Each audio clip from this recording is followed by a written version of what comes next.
এই মুহূৰ্তত চৰকাৰী কৰ্মচাৰীসকলৰ বাবে জনাব বিচাৰিছোঁ বিগ ব্ৰেকিং নিউজ। কৰ্মচাৰীসকলৰ বাবে পুনৰ তিনিটাকৈ ডাঙৰ খবৰ লৈ আহিছোঁ। আজিৰ পৰা হৈছে বৃহৎ পৰিৱৰ্তন। নটিফিকেশ্যন আহিছে, কৰ্মচাৰীসকলৰ বাবে গুৰুত্বপূৰ্ণ আপডেট আহিছে।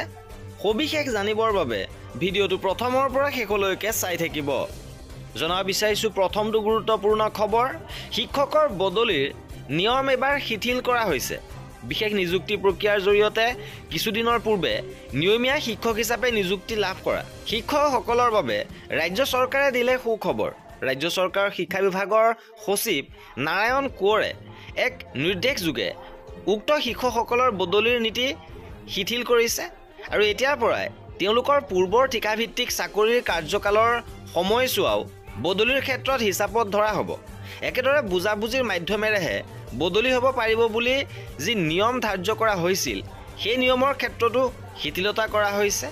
লগতে উক্ত শিক্ষকসকলক নিম্ন প্ৰাথমিক বিদ্যালয়, উচ্চ প্ৰাথমিক বিদ্যালয়ত প্ৰধান শিক্ষক হিচাপেও নিযুক্তি দিয়া হ'ব।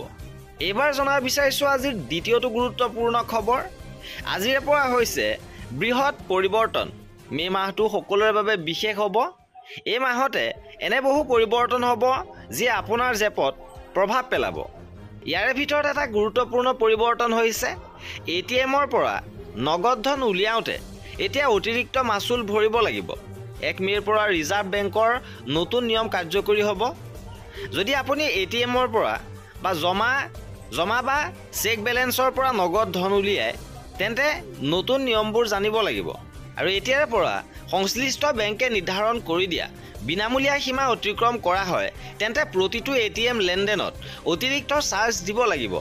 নগদ ধন উলিওৱা মাচুল প্ৰতিটো লেনদেনত 17 টকাৰ পৰা 19 টকালৈকে বৃদ্ধি পাব। আৰু বেলেঞ্চ চেক মাচুল এতিয়া প্ৰতিটো লেনদেনত 6 টকাৰ পৰা 7 টকালৈকে বৃদ্ধি পাব। এইবাৰ জনাব বিচাৰিছোঁ আজিৰ তৃতীয়টো গুৰুত্বপূৰ্ণ খবৰ। এই খবৰটো আহিছে উচ্চ শিক্ষা সঞ্চালকালয় অসমৰ ফালৰ পৰা। এইবাৰ উচ্চ শিক্ষা সঞ্চালকালয়ে পত্ৰ প্ৰেৰণ কৰিছে প্ৰেছিডেণ্ট ছেক্ৰেটেৰী, অসম ৰাজ্যিক প্ৰাদেশিকৃত শিক্ষক কৰ্মচাৰী সমন্বয় সমিতিলৈ। আৰু শিক্ষক কৰ্মচাৰী সমন্বয় সমিতিয়ে যিহেতু এখন বৈঠকৰ আহ্বান কৰিছিল আৰু ইয়ালৈ সঁহাৰি জনাইছে, সেয়েহে 2 মে' তাৰিখে দিনৰ 2 বজাত এই বৈঠক অনুষ্ঠিত কৰা হ'ব। আৰু এই বৈঠকত কৰ্মচাৰীসকলৰ সমস্যাসমূহ আলোচনা কৰা হ'ব।